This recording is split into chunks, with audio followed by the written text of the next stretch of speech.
Hello. So this is Natalie. So this is me doing a sort of a before video, if you will, of where I'm getting started from. And the goal is I kind of want to transform this garden that I have into some sort of a sustainable food forest. I mean, it's not a particularly huge garden, so just to give you an idea. So this is the back end of the garden. There's sort of a little veggie patch we've started over there, and one of our water tanks in the back end of the house. Here is the little goatery where Circe, our goat, lives rather happily.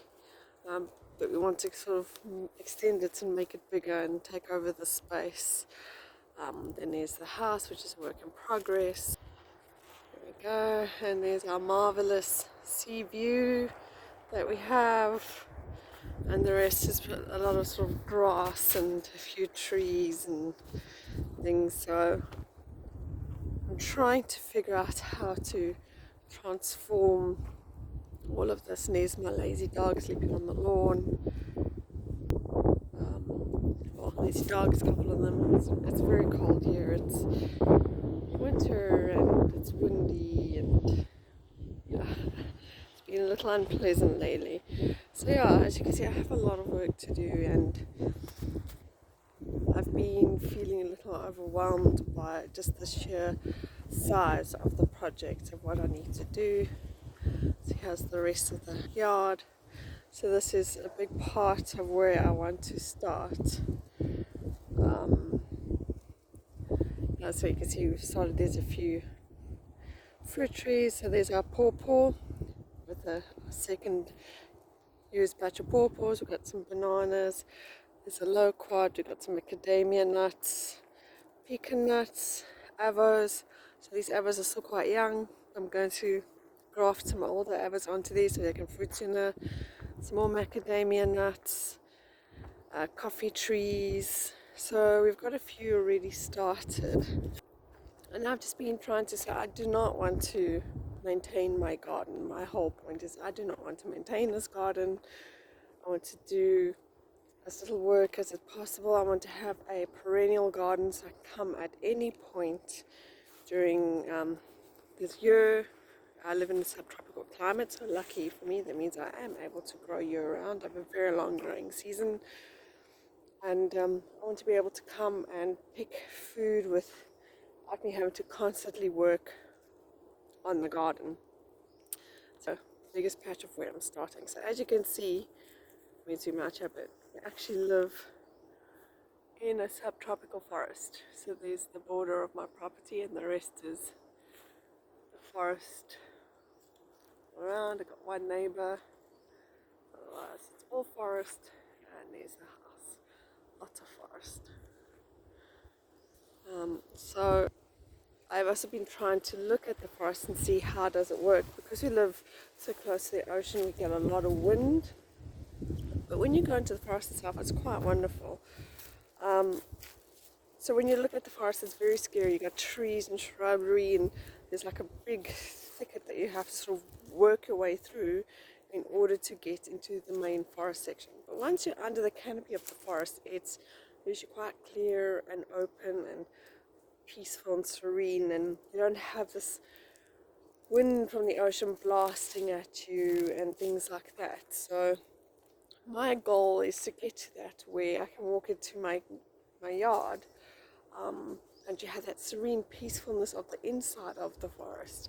It's not blasted by the wind, which kills a lot of plants. So I've been trying to see what do I need to do in order to do that. And just having a very close look, you can see there's tall trees, medium-sized fruiting trees, and then obviously shrubberies and thickets.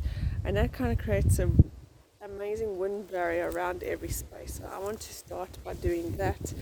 I want to find a way to grow my trees. You can see I've already got some really big, beautiful trees that create a beautiful canopy. The next goal is to put the smaller fruiting trees and maybe one or two other bigger trees. So we saw the avos, those are going to get very big. The macadamias are more of a smaller fruiting tree Here's my coffee trees. These are smaller fruiting trees. Going to have a lot of citrus. I'm a huge fan of citrus. It has to make a good thorny barrier, which I'm placing citrus and Kai apple all along the fence because that makes a really good thorny barrier for all kinds of intruders. And then once this entire space is closed in and protected from the wind, we can start looking at getting rid of this horrendous grass. I'm obviously going to be starting with some ground covers and things like that. One of the challenges, it's one of the biggest challenges with wind is you can see my soil. Let me just show you. You can see this here. And it's underneath trees. And you can see down there at the bottom is where all the leaves and everything are sitting by the wall.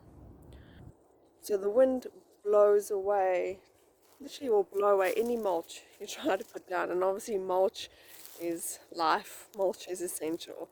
So that's one of our biggest challenges of living in a very windy area so close to the ocean is yes, you get beautiful ocean views, but then you also get beautiful wind. The wind is the price you pay for the ocean view. And that means all my mulch gets blown away. I can mulch beautifully and then the next morning I'll come and it'll be gone. No, the wind literally just blows it all away. So by creating a wind barrier around the garden, I'm also creating a barrier that protects the mulch and keeps it in place, and it'll allow me to start to fix the soil because I have a very dry sandy soil on top and then underneath it's a hard compact soil. And in some areas almost clay-like, so it's a very big mix of soil. And what I want to do is I want to make it a rich, beautiful growing soil where I can plant plants all the time. So this is the area where I'm starting to grow my bee garden. I ran into one minor setback, which is why it hasn't progressed any further than me just laying it out. So according to local bylaws, my bees need to be a minimum of 5 meters from any barrier, the property line. So as you can see, this is maybe 1.5 meters. So now I have to put my bees a little bit further in the garden. So 5 meters is here where this aubergine is. So anyway, from here. So in this area I have a fairly flattish space and I was thinking of putting the beehives there.